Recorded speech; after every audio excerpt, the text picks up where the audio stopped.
Now, here's a message from friends of the show. Hi, I'm Conan Librarian, and I don't have a podcast. I do, however, like most of us, have the need for a place to store, organize, customize, and create my tabletop campaigns, thoughts, and ideas. That's why you should check out obsidianportal.com. Customization that will match any need you have, a fantastic community, and an experience in and of itself that will get your players engaged, not just during the session. obsidianportal.com. Your players don't just stay at the tavern. Why should your game just stay at the table? obsidianportal.com. Welcome, everybody, to today's episode. It's been a really big week over here at Tabletop Journeys. We are very excited to be coming to you here today with just some cool stuff that's going on here. We're getting ready to make the big formal announcement for our next Kickstarter. We have our artists under contract as of today, which is amazing. But before we get into all that, before we get into tonight's episode, Mr. Myers, Mr. Miller, good evening. We didn't get a chance to play this last week. Where is Glen today? Oh, I'm not telling. You have to guess. Wisconsin. You're smart. Maybe it's because I've been talking about going to Wisconsin for months. And I just sent you mail there. True story. You're in the land of great cheeses. I am in Oshkosh, Wisconsin, about an hour outside of Green Bay, where one of my adult children lives, and 40 minutes outside of Sherwood, which barely counts as a town. It's got like 5,000 people in it, where one of my other adult children lives, just visiting and hanging out for the end of the summer. And you just went to a game store out there, right? Yeah, this week I stopped by Adventure Games and Hobby here in Oshkosh. It's a family-owned store, and I got to say I was impressed. Their store is in kind of the downtown area. Not that Oshkosh is like a big downtown area, but it's massive. It is a huge store. It was so well organized. I apologize to every other game store I've ever known and loved, but you know how half the time one section of the store is almost like just a warehouse shelving like area? Under construction still. Yeah, and still halfway under construction. This entire store looked like Books A Million or some other book and game store. Its setup was on point. They had a massive play area that was very busy for a Sunday, even though they didn't have any organized play going on that day. And 7 giant terrain tables for Warhammer and other FIG games like that. It was wicked cool. But while I was there, I dropped them off a copy of the booklet printout that you got to see how our subclasses of Dragonlance would come out as a printed copy. And I dropped that off for them to check out and talk to them about our upcoming Kickstarter. Good times. Yeah. Excellent. Yeah, brilliant. I absolutely loved how well that Dragonlance looked. It is a shame it is not something that's regularly available. Sweet. As far as a print copy, but it is available digitally. Those who do purchase it that way can do what they will once they've made that purchase. Fair. And we didn't actually, this was our first foray into print. So we took a product we already wrote and we just said, hey, let's print a couple of these. To see how it comes out. So we're sorry those weren't offered for sale. It was our first attempt at layout for print, and so that we can be ready for that with our future publications. I was just going to say, so why would we possibly be trying out like print vendors and things like that? Why would we maybe be doing that? Audience out there, I will tell you why. And it's because we are literally at the point of recording this, by the point that you hear this, you all know that by now we are launching our next Kickstarter on September 28th for The Traveler's Guide to Factions, which is going to be a somewhat system agnostic with some system specific rules and stuff like that in there for 9 different factions that you can bring in various capacities to your game and to your campaigns. But the big thing, obviously for us this time around, is that it's going to be the first product that we're putting out that has physical books coming with it. There will be a hardcover book tier for folks that want the physical books, much like I do. Like I only back Kickstarters that offer me physical books, but we're also going to have a retailer tier for folks that want to get in on that level. So yeah, so we're excited to be working out the kinks in that process now. The print that we got of the Dragonlance stuff was fantastic. I was very happy with the quality. So I'm getting some hardcover stuff now to go ahead and see how the company that we're going with does hardcover, just to go ahead and learn how to go ahead and do that. But I'm super excited about this project. I think this is going to be, it's going to be really hot. So I'm really looking forward to it. I think what's important to note is when we started this content creation portion of Tabletop Journeys, we always wanted to make sure we were supporting our local game stores, whether it be the Citadel here in Groton, whether it be Crossroad Games up in Maine, whether it be places in far-flung areas of the country like Oshkosh. We wanted to make sure that we were supporting local stores. There where we got our starts, we wanted other people to keep getting their starts there, and we want to support those. When we first got into this content creation piece or part of the hobby, it was a hurdle. It's easier, not easy, to get things done as a PDF and sell them in various platforms, various places as a PDF. Printing is another level. After several books, several projects, and one Kickstarter under our belt successfully, we know that we are at a time where we can do this limited print run for a product that we are not actually able to sell outside of DM's Guild. Does that. It gave us the confidence that we could say, hey, buy this from us. You're going to get something that's going to look wonderful on your shelves, but even better when you open it up at your game table and start rolling those amazing fan roll dice. So you're saying, basically, that we accumulated enough experience and we're ready to level up. Absolutely, exactly. We're firmly into tier 2 now. We've got through all the skitters of tier 1. The three of us have successfully picked our subclasses, and now we're ready to go ahead and get into tier 2. Goblin bosses are no longer a threat. Exactly. Bring us the gnolls. All right. Brilliant. That's I like that. That's pretty good. I'm not sure how to go with that. Bring us the gnolls. Yeah. Oh, that was fun. That was fun. I had no idea when I threw out my one little quip that it was going to lead to that much enjoyment, but that was fun. That was fun times, guys. We like that. We like that here. Let's try to go ahead and get this train back on the track here and talk about what we're gathering together to go ahead and talk about tonight. So we've been talking a lot about storyteller tactics and how to go ahead and run your games, a lot of game mechanic stuff. We're going to go to the other part of storytelling and game crafting, and that's homebrewing your campaign, making your campaign world, deciding what's going to appear at your table and not. And we're specifically going to talk about introducing superstitions and traditions that appear in your game world. We did an episode several months back about out-of-game superstitions that your players may have regarding dice, like Lewanika mentioned, those fine fan roll dice that we've been tossing around here. Now we're talking more about superstitions that are in the game world, things that your players may either know or will learn, and how they interact with your story or how they can drive your story more specifically. Lewanika, let's open up to you tonight to go ahead and start off here. I want to talk about what role do superstitions and traditions and things play in the land of 18 Seas? Because I know the game world that you've got is pretty expansive and covers a wide swath of ground. So what kind of role does superstition and tradition play in your game? Pretty big. I would say it's probably the thing that my game as a whole is most known for outside of political intrigue. I, as a GM, as a storyteller, am well known for crafting stories and crafting adventures and campaigns that delve into political ins and outs, like the moving of powers, the waging of large-scale wars. I keep things very player-focused, and it's their interaction with those things. What helps make those big end of the world or big world scenarios work well and resonate with the players is the personal bits. It's the little stories. It's the traditions. It's the fact, the way my NPCs talk about the world. I don't ask the players to know this stuff.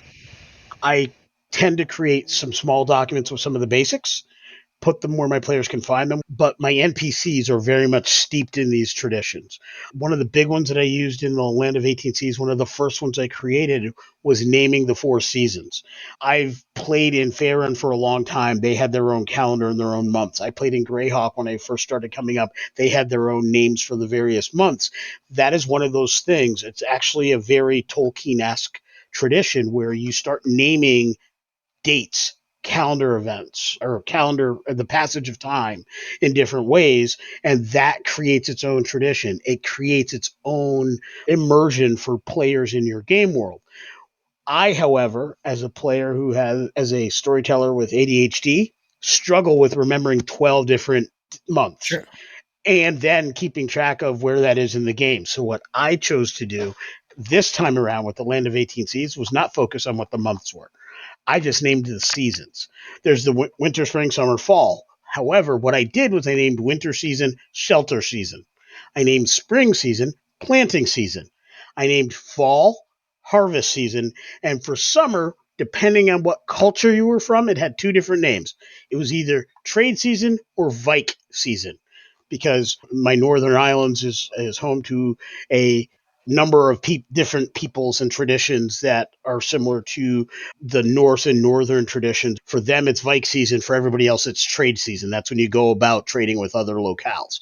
By naming those 4 seasons and talking about them as NPCs all the time, that's how I immerse people in a big tradition within the Land of 18 Seas. And I think it was very much a part and parcel with why the world seems immersive, because my NPCs didn't speak in the same way we speak 9 to 5, day to day in the real world.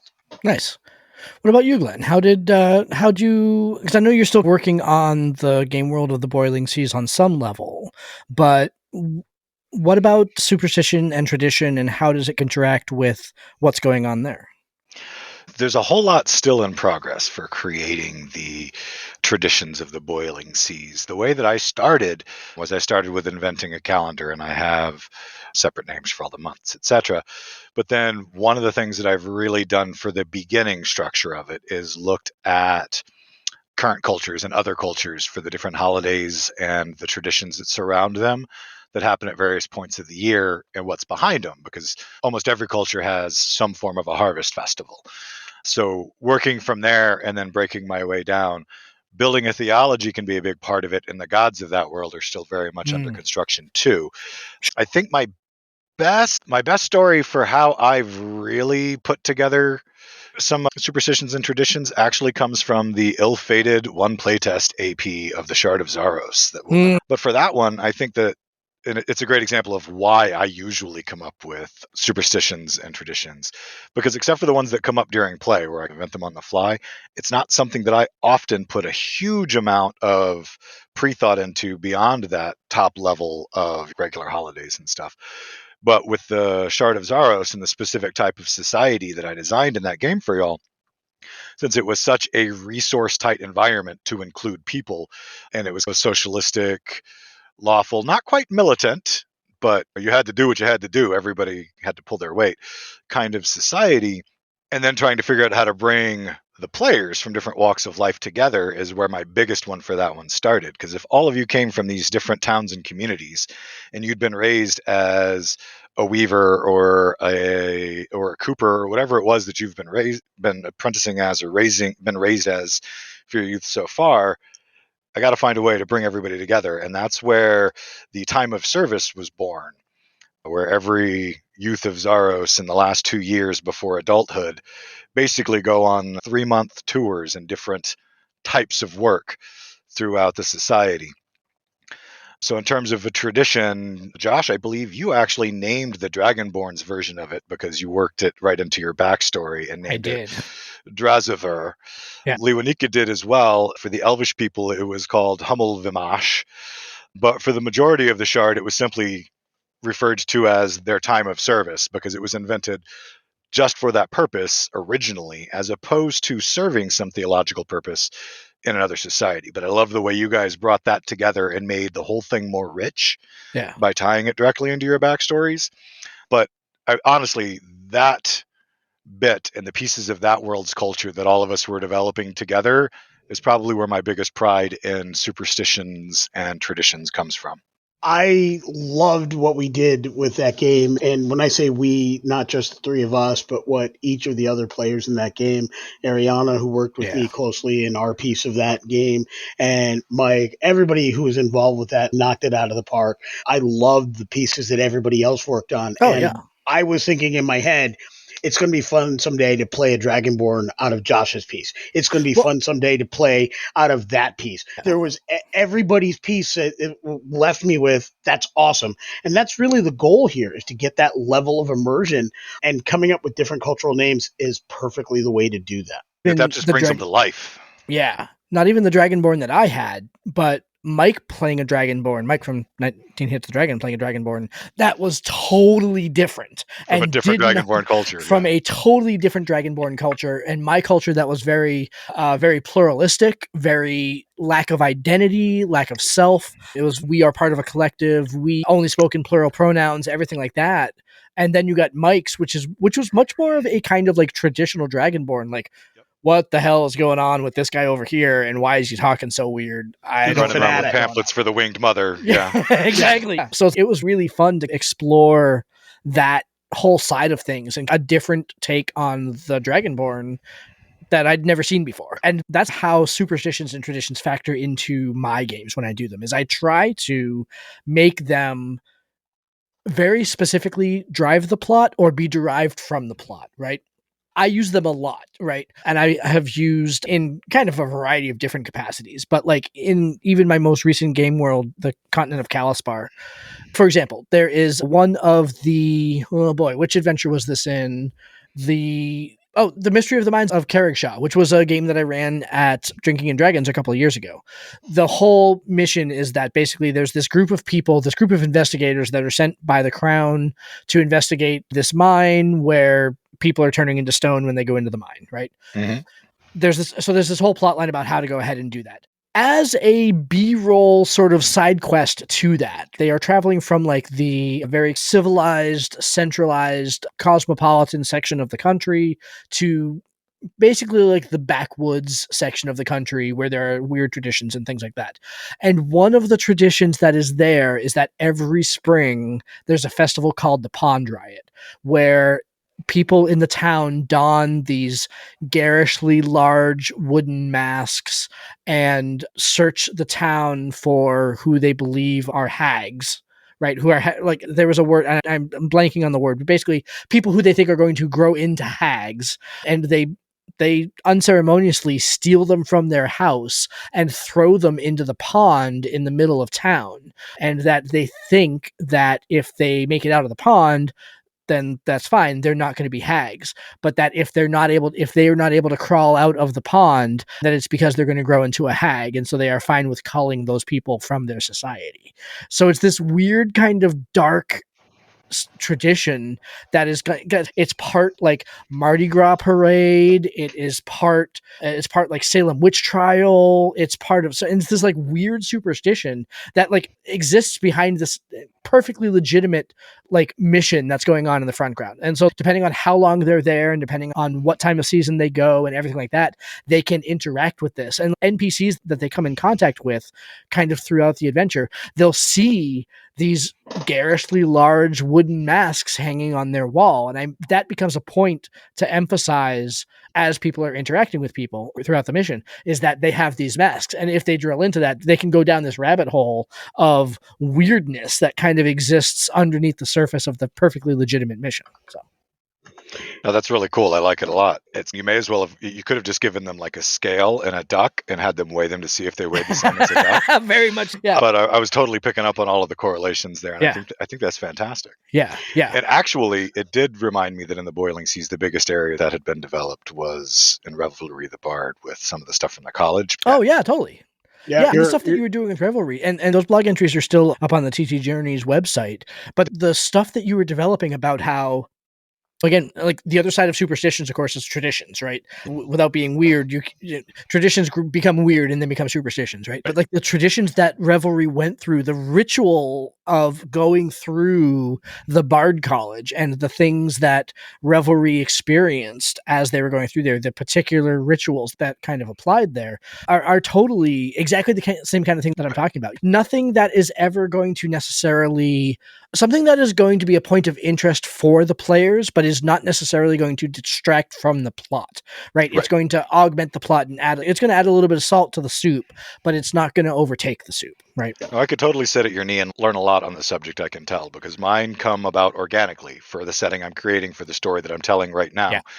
And I could really blow them up and really make them shine more if I stopped for a minute and dove into them a little bit deeper. When we're talking about these things, at least at this stage of the conversation, what we're really talking about is calendars, times, and types of events basically. And if anybody's looking for inspiration in modern or recent modern media, look to Battlestar Galactica. If you look at Battlestar Galactica, the original series, just look at how they discuss the passage of time.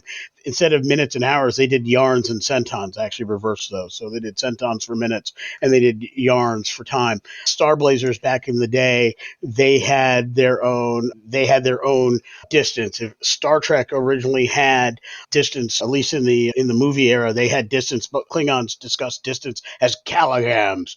Granted, there's a universal translator. They very easily could have said kilometers, miles. They could have used anything they wanted and it would have worked. But the fact that they decided to go with a word that is unique to that culture, even in the existence of a universal translator, says a lot about the desire to impart culture and immersion into these people. It spoke to the way in which they speak. And so as actors, they got to say something in a harsh, esque way, and it worked. Other traditions in other media, The Purge. I don't watch horror movies. This is not a film series that I watch, but think about that. I was trying to think of The Purge to relate that to Josh's witch hunt because it had some of that in there too. Is a perfect example of fiction writing a tradition that has gone on for several movies in a series. It has a television series that has gone on with it. It is memed relentlessly. It's a tradition. So basically anything you put in your game world that happens on a regular interval, whatever that interval may be, that works.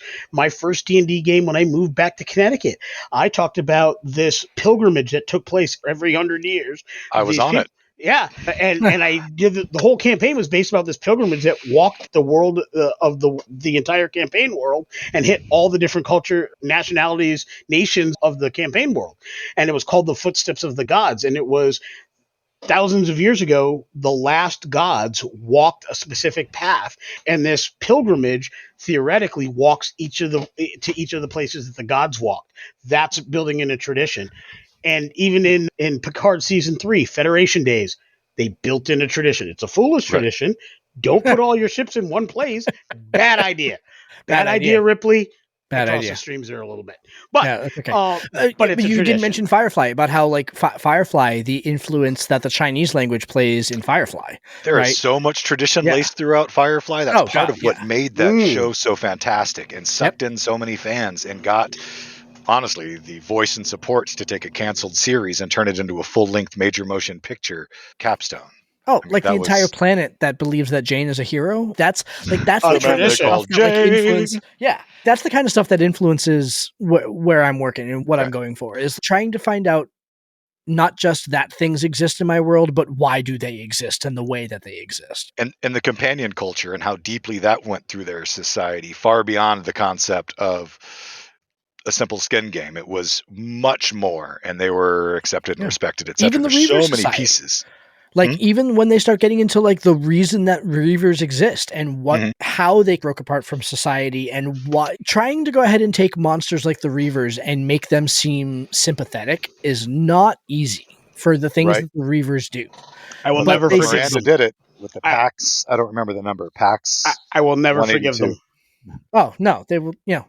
They will never wash. It will always be too soon. Did you see the thing I shared on Facebook earlier today?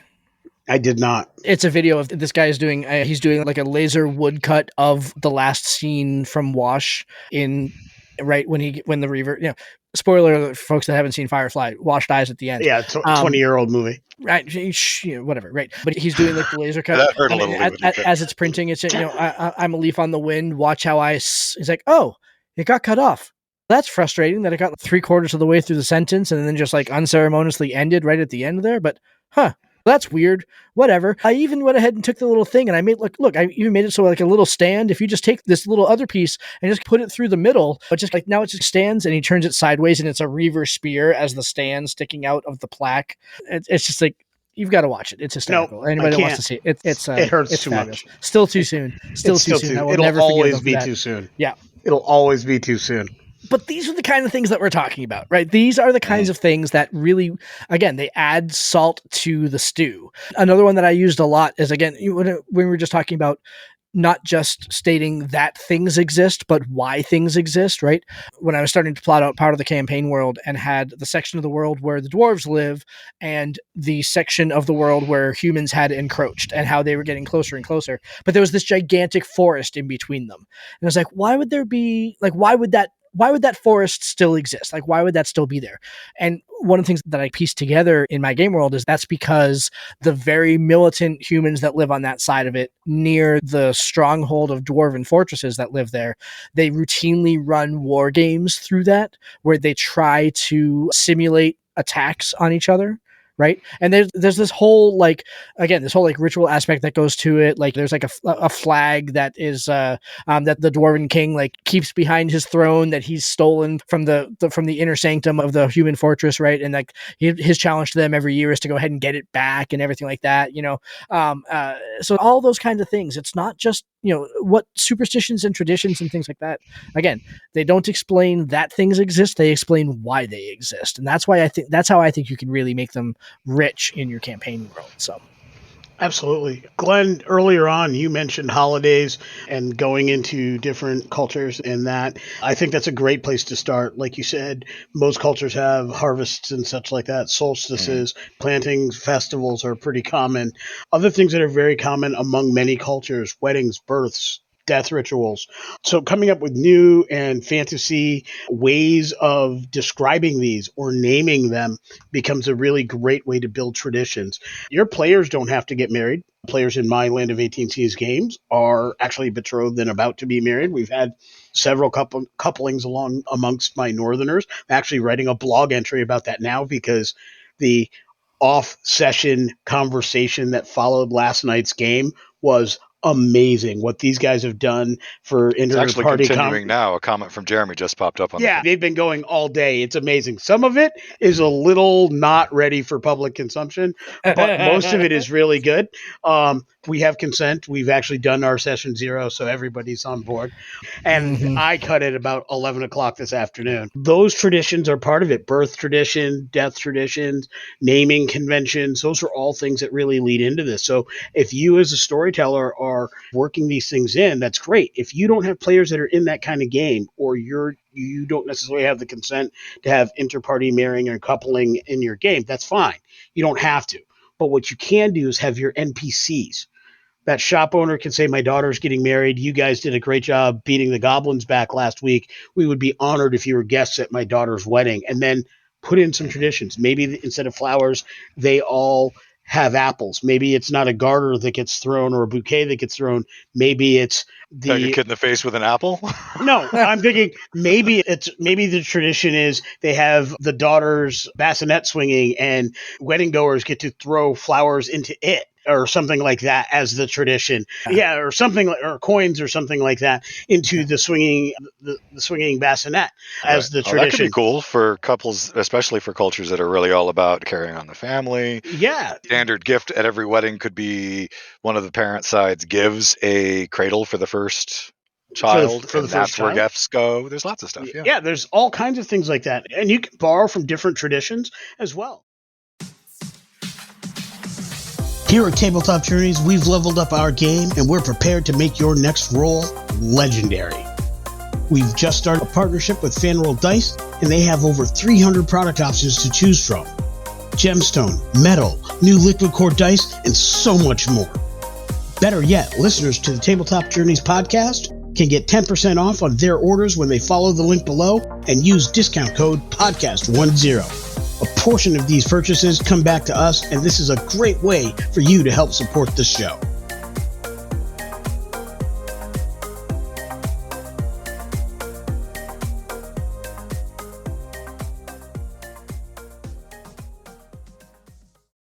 The one thing I always caution people about, though, is be careful that you are borrowing and sending up and not appropriating and mishandling.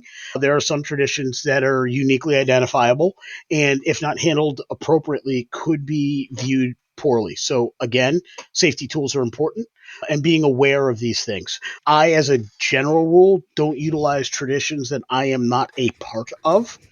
but I do allow for collaborative work amongst my players. So if I have a player who's part of a given tradition and they wish to put their tradition into the game, that will become a part of the game because that's something that the player from a given culture brought to the game. That's important. I am building in traditions from my family roots, the Silozi tribe of Baratsi land, what's now Zambia. There's a number of traditions that are with us. And one of those traditions happens to be there's no word for uncle or aunt in our culture. There isn't. Your father and mother, their brothers and sisters, are also your fathers and mothers. And we just don't even have the word does not exist in the Lozi language. For those of us that live here in the States or in Western culture, we tend to use it. But generally speaking, I don't have an aunt. I have other moms. I have other whatever. So for those of you who've been my friends for many years, how quickly I have come to calling your parents my mom and dad, Sure. that's why. That is our tradition because those honored people who you respect as though they are your parents or you allow them to treat you as you are their child are your moms and dads, and there isn't really a whole other thing. Here in the States, specifically in the Navy community and many military communities, kids don't call your buddy's parents by their last name. It is Mr. John. It's my buddy Chad, who I was in the Army with. His kids still call me Mr. Lee. One of them is about to be 18 shortly. The other one has been over 18 for a while, but I'm still Mr. Lee because Right, they call me Mr. Glen, yeah. Yeah, that is the military tradition. So those types of things become very useful in a gaming sense. So for me and my family, this is my dad, this is my mom. My niece refers to me as Daddy Aka because that's how she differentiates because there are a lot of us. So it does become a challenge to narrow this down. I will. Yeah, when you got 17 pops, which one are you calling when you yell pop? Yeah. To be honest, as the most American of all in my generation, it is actually harder for me than most of my siblings and my cousins. By the way, because there's no word for aunt and uncle, there's also no word for cousin. They are just your brothers and sisters. So I have, in American culture, I have 60 plus first cousins. In Lozi culture, I have 60 plus brothers and sisters. That's really beautiful. That's really beautiful. And it reminds me of a conversation that we had back in February with Erin Roberts when we were talking about the work that she did on Journey Through the Radiant Citadel and the way that Radiant Citadel handled those cultural influences without becoming appropriation. And Erin happened to be a member of the community that she was writing from, mostly like Southern Gothic, kind of Louisiana Gothic, right? If you are listeners out there looking for a way to read through a book or to get information on how to be influenced by a culture without appropriating, Radiant Citadel is a fantastic source for that because the stories that are told in there are so good. It's really worth your time to go ahead and paw through that. And each one of them comes with a section at the end that breaks down more about the society than the story told. Exactly. Which was really cool. It was a very valuable resource to me and opening up ideas for how to build a culture. Yeah. As two white guys, we don't always want to write two white guys, right? Like exactly. We want to be, I've been working on trying to diversify that for a while. And I'm at the risk of being like really uptight about it. That's really what it comes down to, is that we want to be better writers and more rounded writers. And we also want to do it in an appropriate way. And we want to continue to expand our own minds to be mindful.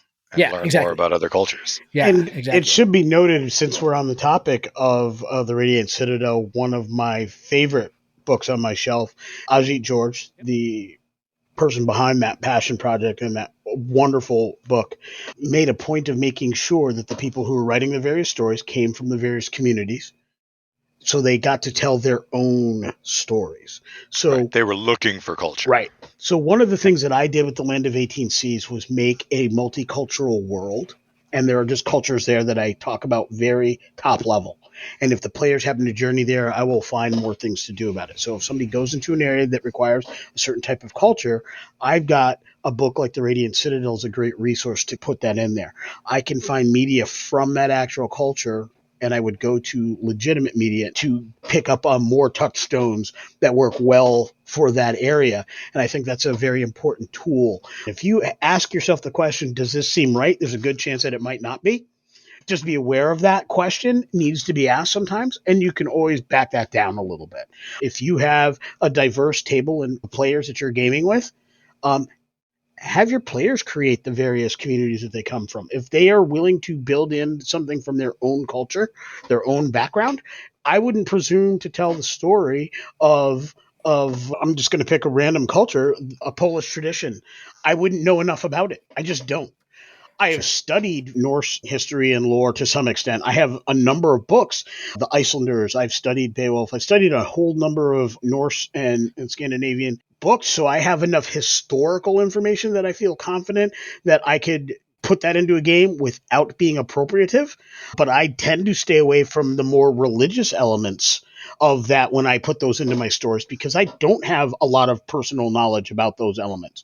And I take care to that. I tend, and I have for the last 20 or 30 years, backed off of using the word pagan in my writing and in my gaming world. I have backed off of dealing with some of those traditions outside of a truly and wholesale fictitious this is the mechanics of the game way of speaking about some of these things. When I speak about a Druiden game, I am speaking exclusively about the quote unquote D&D high fantasy Druid. I am not speaking about a legitimate Druid tradition.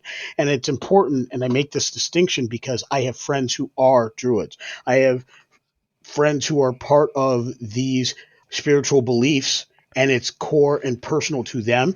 And what's core and personal to me, even though I don't share those beliefs, is that those beliefs get respected wherever I am.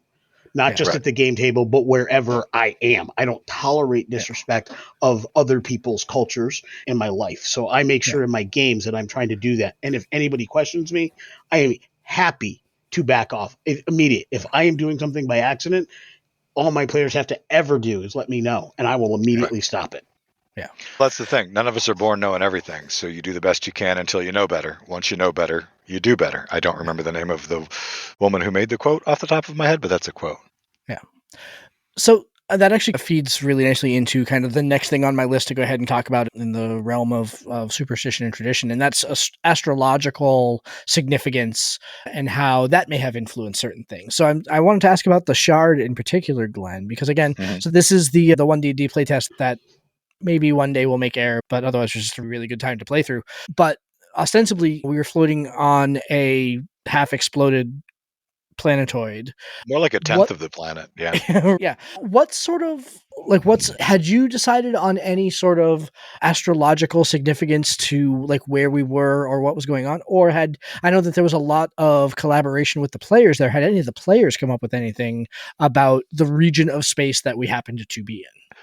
I don't think the players had quite gotten enough information yet, but astrological positioning, etc., played a very big part in the creation of the shard.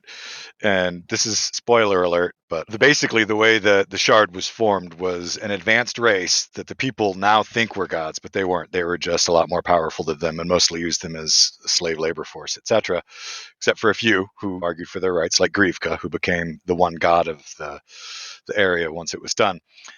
They were trying to enhance their own power and basically cause their own sun to explode. And their little universe was sucked into a black hole, and the shard is floating in the negative space at the center of a black hole. That's why ships fall in it. Anything that gets sucked into the hole may, if it survives, come down and land. And throughout the campaign, eventually y'all were going to be working to free the shard from where it's trapped. There's a lot more involved there. And I had this vague pipe dream of turning it into a Spelljammer floating city in the astral sea once it was free. I like so it was an environment that people could work with. But a huge amount, and I didn't realize it until now as we're talking about it, a huge amount of stuff went into how the society was affected by that and by being trapped inside this void of darkness with only the power of the dwindling power of the god Grivka holding the crushing gravity well at bay. And that's why the shard's dying, because she can't sustain it forever as the thing opens. So I hadn't positioned them in the astral plane of 5e or anything specifically, but no one living on Zaros has ever seen a star or a moon or another planet. So astrology, and this was actively part of the backstory in the world, astrology effectively died when the planet exploded. Almost everyone from that higher race was killed, with the exception of Grivka, who sacrificed herself and became the power source that protects them. So now you've got these common races of the world. Most of their history was destroyed in this process too, and now they're in this incredibly dense, small, harsh environment where they have to figure out how to make every resource count because they're not getting any more of anything. And there was a lot of thought that went into that and how the culture developed because of resource scarcity and even people being a resource. Like, there is no death penalty, everyone is used for something. Lots and lots of stuff like that went into the traditions just from its origin story and its creation. So I don't know if either of you had figured out that it was stuck in the gravity well of a black hole, but Nah. Nope. Had not. So nope. So Ari and Mike and Fiona, don't listen to that last 5 minutes. Just skip over that last 5 minutes. Don't listen to it. in case I'm ever able to pull it back together again. Yeah, it literally didn't factor into my character's story at all. He was very family focused, and not selfishly, but he was very focused on his family, protecting his sister, and doing the things that needed to be done. The greater world was not his concern.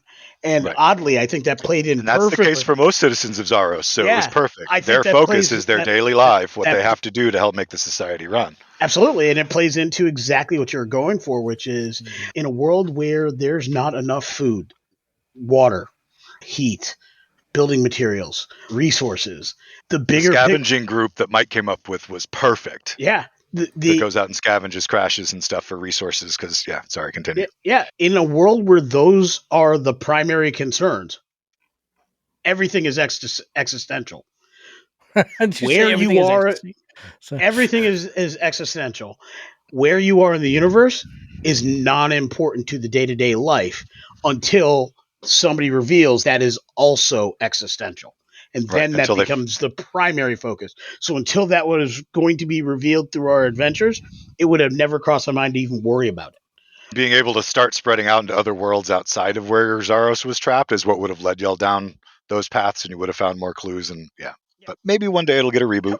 But that was, definitely. One of the things I wanted to talk about as far as traditions or other ways to bring traditions into your game tables is also, and part of this is because it's my bailiwick, is political things. Things like coronations, how that looks, how that works, bestowing ranks, whether it be how the ranks in your feudal society work or ranks in your militaries work. Or is it a naval tradition? Is it an army tradition? Is it some other tradition from some other culture? Is it a Western military tradition? Is it an Eastern military tradition? Those words you use, is it a lieutenant or a lieutenant? Those types of things are all part of tradition, and they all build into that. So it's important. I did a great scene in the Land of 18 Seas with my Barstock game where one of the player characters became a landed noble. And me describing the tradition of how that happens at the palace, and sacred waters flowed from the first fountain that was ever found in the land by the original settlers of the land, and how it flowed, like the actual palace steps were built in a way that this water during coronations could be channeled, and it rolled down, so those becoming landed nobles actually kneeled down and their knees would be dampened by the water from this first well, and then they were landed by the king. All of those things were very important to it, and just the way I described the scene and all the people congregated, that became a big tradition in my game. And to be honest, 90% of that I did in session, and was basically me looking at the faces of my players and what they were responding to as I went. I literally had on the page, he's going to be knighted, make the ceremony cool. And then I just started describing stuff as I went, and I record my game so this stuff can be written down and become tradition. But it was a brilliant scene. I absolutely loved it. But those are the kinds of things you can do. You don't have to plan so much ahead of time, much to Josh's point or earlier. It's more about once you do it, if the players respond to it, write it down, record it, whatever, however you need to do it, but make sure that's part of the tradition. I don't have to run that full scene again, at least not with those players, but I can certainly talk about it. If I run another game and it happens to be there, and it might, if I'm running a group of kids who are trying to join a local thieves guild, it might be you have to steal 2 canteens worth of water from the king's fountain. Yeah. That leans on that tradition, becomes a thing that other players could do. What a great one-shot adventure in the land of 18 Seas. So those things are very important. It's like when we were doing the last book and you wrote the adventure starter, The Remembrance of the Blade. You and I talked a lot about that Blade society that you had written that was so central to that mission, and starting to take from various fencing school traditions. And one of the ones that we settled on was the whole tradition of Schlager fighting, where, if you're not familiar with Schlager fighting, it's that when you are no longer a student, you normally are given a ritual scar on your face from an opponent. And that through the 1950s, this was very much considered a mark of honor and toughness to have a scar on your face from Schlager fighting. There's a lot in there. There's a lot in there in terms of like how to go ahead and take traditions and what the implications of them are. So yeah, there's a lot more that can be said about that particular tradition too. But yeah, I remember talking a lot about that when we were doing Remembrance of the Blade, and you were like, I really want to find a way to go ahead and make the society seem a little cool and really badass and a little fanatical. Like, how can I go ahead and do that? I was like, oh, I know exactly who you need to read up on. The beauty of those things that's what creates immersion. When you start building in factions and into your games, when you start building in these little traditions that characters, NPCs talk about, or maybe it's just an NPC, a stat block, but when you describe that fighter who's there or whatever, maybe it's not just a random fighter. It's a fighter with that scar, and somebody then says, oh, he's one of the Society of Blades. Now I know now I know he's going to be a bit more difficult to fight or whatever, because if that's ever been spoken about in your campaign world amongst your players, when they finally see one, now they're going to say, okay, we got to double down on this guy or whatever. And so maybe you take that stat block and give him advantage on his attacks because he's got this training. You just want to do a quick thing to make your villain a little more menacing or what have you. Or you want to make that NPC that they are like, wow, he's that good. You can do those kinds of things or whatever. But it's all about creating those traditions to get that immersion. Right. Yeah. And just working into factions as we go from a large environment into a smaller environment, each faction can contain its own individual sets of traditions and superstitions. And honestly, I'm excited to see what we come up with as we flesh them out. That's going to be the really exciting thing, is that we're about, at the point that we're recording this, we're about 6 weeks out from the campaign.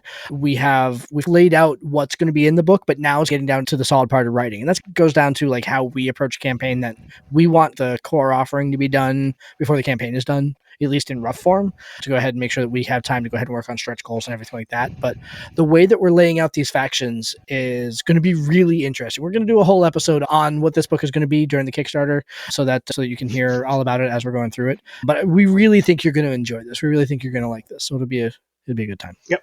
When we do that later episode, we'll be calling back on this, because that's the beauty of factions. You don't build factions without traditions, without superstitions, without these types of things. They're going to have their own holidays and ceremonies and things like that. So we'll definitely be writing that into the lore that goes with those. And so that'll be a really important piece for you to keep in mind as you go ahead and move it and hear more about that upcoming project.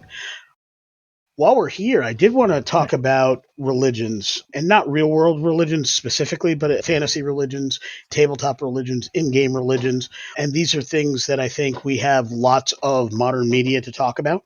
If you look at, even back to Star Trek, if you look at the way they handled the Bajoran and the prophets and the Bajoran society and their religious elements and how they have all their traditions.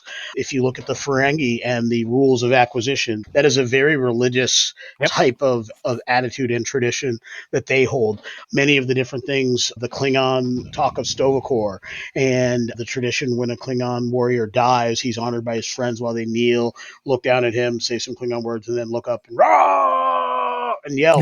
Those are fantastic things, but they're all traditions. And I think it's very important to bear that in mind, even in Voyager, because so many of who listen to our shows and so many that we connect with, Voyager's their favorite Star Trek show. If you look at the Vidians and the Phage, their tradition of harvesting parts and bodies, that's all tradition that led to involvement. I thought those were great antagonists. I would have liked to have seen a little bit more with them. The body horror elements were real with that particular set of traditions. Yeah, they were pretty creepy. But I will say this, they were a very interesting and, in the scope of Star Trek, very unique antagonist. They stood out in the annals of 60-year history. The Vidians stood out. And that's actually hard to do with so many episodes, so many cultures, so many species.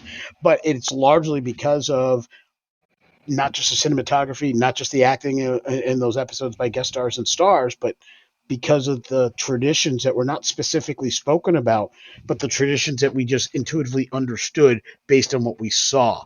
At the tabletop, you have to, as a storyteller, describe some of those things. So you have to describe those things, the NPCs. If the players are unconscious and trapped in that bed and they're about to operate, you have to pause that scene. As opposed to a villain monologue, it's the two talking to each other about it, so the players overhear, and then you provide them the ability to escape with that knowledge. That's how you get that tradition into your game world. Yeah.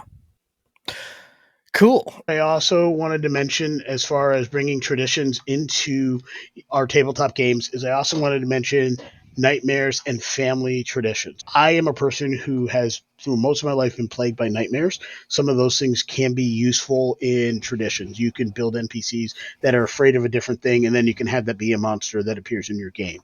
Traditions. We talked about that when we did our Ravenloft characters a couple of years ago. When we discussed those characters, there's some traditions that kind of got worked into some of those conversations as well. But I also want to talk about family traditions. And one of those from my own personal family is something known as Lee luck. Bad luck that befalls a family member. It's a funny story, and I didn't realize it was as prolific as it was, because there's this thing: if something is going to go wrong, it's usually going to happen to me. And my local family had started calling that Lee luck when I was really young, and I thought that's pretty much where it ended up until sometime in my 30s. I was talking with one of my cousins in a totally different country, and I was asking her how she was doing, and she's, "Oh, I had a bunch of Lee luck today," and I was like, "What?" And she's, "Yeah, Leela. We have this cousin who lives in the U.S., and we all know that whenever things go really bad, you're doing all the right things and stuff just goes badly anyway, and it's really comical. We know it as Lee luck." And I'm like, "Yeah, that's me. I'm That's that me. guy." I'm the lead. Yeah, she was a bit embarrassed. She felt a little guilty. I'm like, that's perfect. funny. I'm like, that's perfectly okay. But those are fun traditions you can build into your games. Those are the types of things that we did when we did the real thing with Mike. But those are the kinds of things, if you're going to a convention game and you've got like one of your buddies, one of your good friends or a family member that you're sitting with, build those things into your character. Those are the types of things that Ariana and I worked on for Glen's game together. We built in those little family traditions within the game as part of our backstories, so that it brought those characters to life. Because every family has a tradition, good, bad, or ill. Every family has a series of traditions. There's always something, like dad always sits at the head of the table, or youngest brothers, we always pass the food we don't like to the youngest sibling. They always feed it to the dog. Whatever that weird family tradition is. Yeah. Will you get me the fork? Comes to mind, Josh. I'm not asking you to tell the story, but I had to do it. That wasn't a tradition. That's why I'm divorced. Yeah. Nice. But yeah, all of those little things, every family has a tradition. And if you build your character with into its backstory, you pick something little like that, and you can find a way when a moment is appropriate later on in the game to bring that up, your character comes alive for everybody at the table. Yeah, that's a good way to bring this back round for the players again, too, aside from all the things we talked about for collaboration. Yeah. For final thoughts for me, I would say that's my final thought, that some of the best traditions and stories that I've created, some of the best superstitions and just interesting little parts of the game world have come from working with my players on it, turning them loose. If you've got one elf from a society, let them give you some detail in their backstory about the elven society, and maybe you expand on it, but bring it into your world, and your players will think of things that you never would have thought of on your own because you're one dude and one brain. Now you got 6 players, you've got 7 brains working on it, and you can come up with some really interesting stuff to bring it to life. Yep. It's why I love collaborative world building so much, and being able to relinquish that control just a little bit to go ahead and let a player explain why their character sings and what it is about their character that is special and unique. It's one of the things that I love about the game system, the Burning Wheel, right? Another a rule that I lifted from them for my game is that everybody in that game world has one unique thing about them. They have one thing that only they have, and asking players to go ahead and come up with that and explain why they have that unique thing just is there's so much narrative fruit on that vine. It's fantastic. So Nice. Anyway, all right, let's wrap up here tonight and see what we've got coming up next week on the show. So next week, we're going to be having our episode about the second book in the latest Dragonlance trilogy, Dragons of Fate. It was originally going to be tonight, but we realized that this book is richer than maybe we thought at first level, and so we wanted to go ahead and take some more time to go ahead and dive in there to really make sure that we were doing that book justice. We love it so very much. We want to make sure we're doing it justice, so we kicked that episode back one more week. And then so that's on Friday of next week, but on Tuesday, the next episode of Star Trek Preservations begins. I'm particularly excited about this particular episode that's starting. The episode's called Chasing the Wind.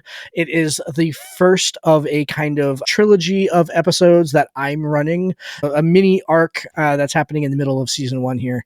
There's going to be some things that come up in these next couple of episodes. We've been laying the groundwork for them already at the beginning part of the season here, and I think that the players are going to enjoy it because there will be some answers to some questions that have maybe been floating around all the way back to episode 1 on Aslan Station. So I'm really looking forward to bringing that up here. So Sounds like a great time. yeah, it's going to be good. Anyway, that is our show for tonight. We want to hear from you as always. What are some superstitions and traditions that you've brought to your table? Benito, I know that you've got stuff on there. Please feel free to go ahead and chime in with stuff that you've got in the game world of Alanis. We could do an entire episode on just the superstitions and traditions of Alanis. So that's and you don't get the freebie, which is don't give the paladin to the succubus. That's succubus. a known fact. But if you want to go ahead and come on and explain the story of the fish people, have at it. That would be fun. Anyway, thank you everybody for listening. Fantastic time as always diving into this. Always the conversation goes places I don't always expect, so you gotta love it. So hope you enjoyed it. We'll be back next week talking about Dragons of Fate, and that's our episode for tonight. Thank you very much for listening, everybody. Have a good week. Good night, all. Later. Thank you for joining us. This has been Tabletop Journeys. We would love to hear your feedback on our show today. Join us at www.ttjourneys.com, where you can subscribe to the blog to leave comments and see all the content that we publish beyond the podcast. You can also stay in touch by subscribing to our Twitter, Tumblr, or Instagram at TT Journeys, joining our Facebook group, Tabletop Journeys, or by sending an email directly to podcast@ttjourneys.com. Our full episodes come out every week on Friday, and every Tuesday features actual play and gameplay showcase episodes. Looking for early access? You can support the show and get episodes before everyone else at www.patreon.com/TT Journeys. Check it out today and see all the awesome benefits we bring to our supporters. Lastly, if you're listening to us on Stitcher, iTunes, Podchaser, Spotify, or Audible, we would really appreciate it if you would like and subscribe to the podcast on that platform. Thank you for listening and for being a part of our growing community. And we bid you fair tides, friends, for legends await.